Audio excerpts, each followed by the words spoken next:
And then, I don't know if anyone noticed, but I dropped the rings a little bit earlier. So, I apologize for that. I want to start out by saying how grateful I am to be involved in the happiest day of my little brother Matt's life. In case you don't know me, I'm the best man. I'm Matt's favorite sibling,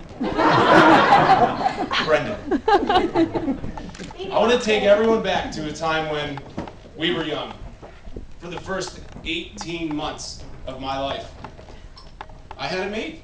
I was the youngest of three. I got all of the attention. And then, without warning, on a warm August night in 1983, the unexpected happened. My mom and dad came home with new baby Matt. And life, as I knew it, changed forever. When I was about 2 years old, my true feelings for my new brother Matt came to light. We were sitting in our family room, and our parents were teaching us to say, "I love you." And first our mom says, "I love you, Matt." And then Holly says, "I love you, Matt."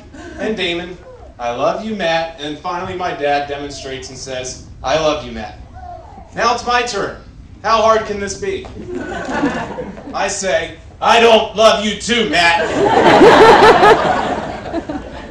However, over the years, Matt slowly became my friend. And not just that annoying baby that liked to eat pea soup.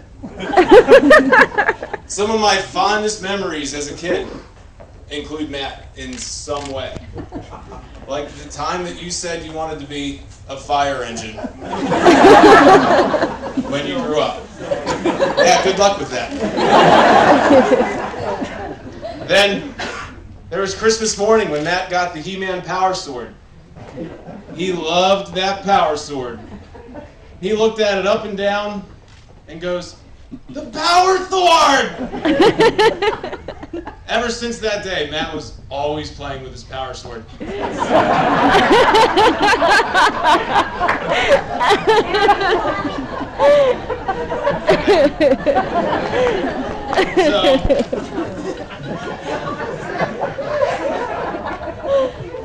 And then there was that magical time in our lives when we realized that we could talk like Droopy Dog.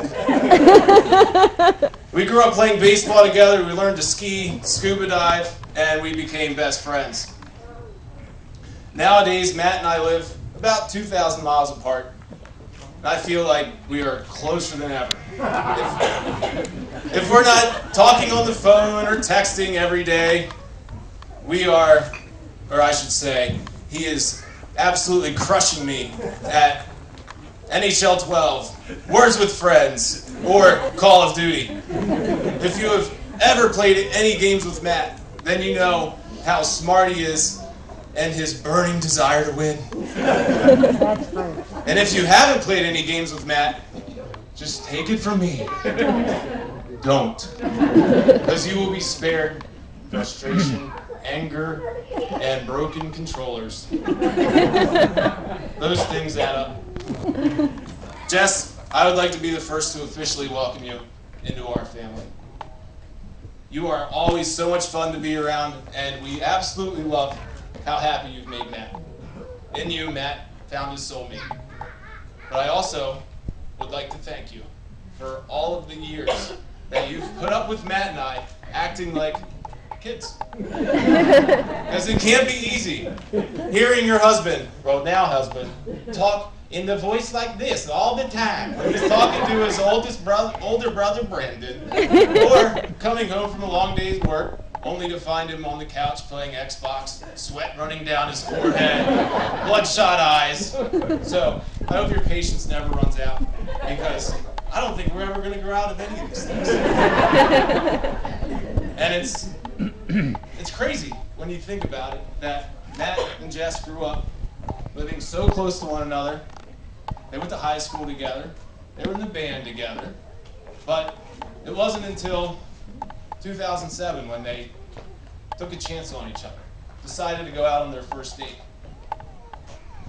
Sparks flew when they went to the movies with Jess's family and 4 of Matt's closest childhood friends who could not be here.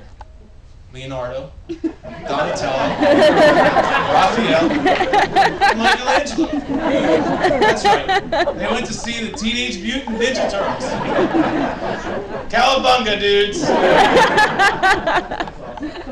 Ever since that magical night, they have been absolutely inseparable, and it's easy to see why they were meant to be together. I wish you both a lifetime of love and happiness. And Matt, after 29 joyous years of being your brother, I can finally say that I do love you too.